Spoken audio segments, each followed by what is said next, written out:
আমরা কি নেতৃত্ব দেব? নিজের পেটটাই তো ভরতে পারি না, নিজের পেটে চাহিদাই মিটাইতে পারি না, নিজের সংসারে চাহিদা মিটাইতে পারি না, নিজের পরিবারের চাহিদা মিটাইতে পারি না। আজকে আমরা যে বেতন আমরা ড্র করি, যে বেতন ভাতা আমরা পাই, সে বেতন ভাতা দিয়ে বড় জোর আমরা 10 দিন কিংবা 12 দিন চলতে পারি। তারপর থেকে শুরু হয় আমাদের টানাটানি, আমাদের ধার কর্জ ঋণ।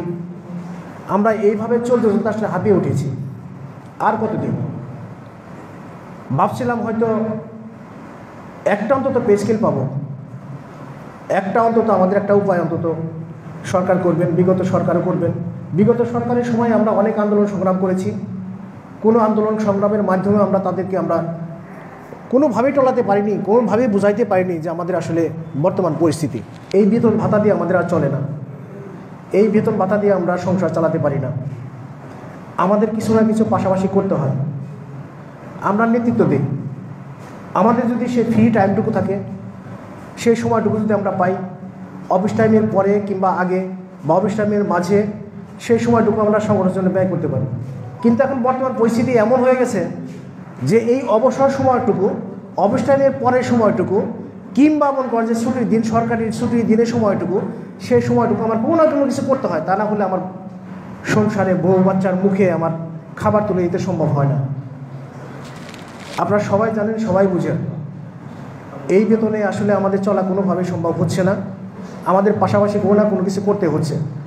যার যে সামর্থ্য আছে সবাই আমরা কোনো না কিছু আমরা করতে চাই এবং কি আমাদের করতে হয়।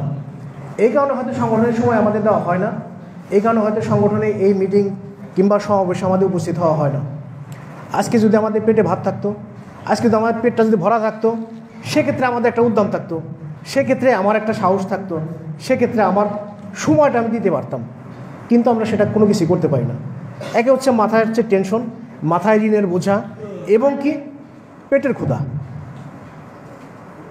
কর্মচারীদের এমন একটা অবস্থা, না পারে কাউকে বলতে, না পারে সইতে। আমরা আসলে কর্মচারীদের মধ্যবিত্তের মতো, এমন কিছু করতে পারি না মান সম্মানের ভয়ে, আবার এমন কিছু করতে পারি না যেটা আমাদের যোগ্যতা নেই।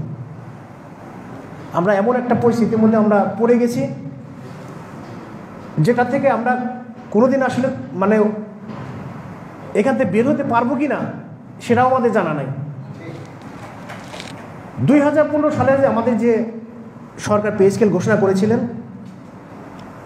আপনারা সবাই জানেন 11 থেকে 10 গ্রেড যে সরকারি চাকরিজীবী আছেন আমাদের কিন্তু একটা শুভঙ্কর একটা ফাঁকি দিয়েছেন, যেটা আমরা তখন আসলে বুঝতে পারিনি। সরকার আমাদের তখন বলেছেন আমরা বেতন দ্বিগুণ করে দিয়েছি। আমরা আসলে খুশিতে লাফিয়েছি যে আসলে আমাদের দ্বিগুণ হয়েছে। কিন্তু পরবর্তীতে আমরা যখন বুঝতে পারলাম এই দ্বিগুণ করার মাঝে আমাদের যে একটা শুভঙ্করে ফাঁকি দিয়েছেন, সেটা বোঝার পরে আর আমাদের কিছু করা ছিল না। তারপরে থেকে আমাদের শুরু হয়েছে এই আন্দোলন সংগ্রাম। আমরা যখন বুঝতে পারছি যে সরকার আমাদের একটা শুভঙ্করে ফাঁকি দিয়েছেন, তারপরে থেকে কিন্তু আমরা এই আন্দোলন সংগ্রাম করেই যাচ্ছি।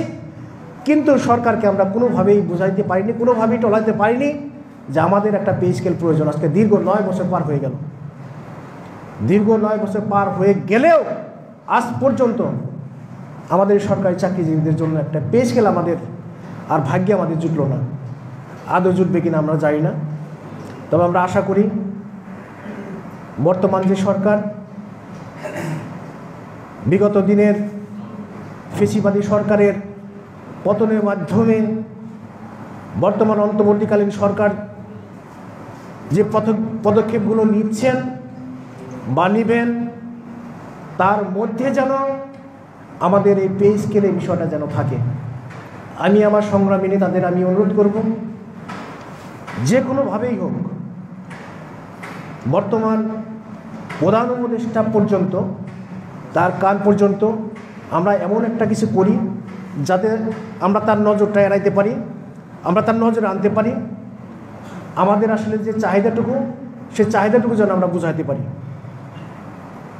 আপনারা যে উদ্যোগ নিয়েছেন বিভাগীয় সমাবেশ, আমাদের সেই পূর্বের মতোই আমরা আবার বিভাগীয় সমাবেশ করব। বিভাগীয় সমাবেশের পরবর্তীতে আমাদের যে মহাসমাবেশ, আমরা যাতে সেটা জাঁকজমকপূর্ণভাবে যেন করতে পারি। সবাইকে ধন্যবাদ জানিয়ে আমি আমার সংক্ষিপ্ত বক্তব্য শেষ করছি।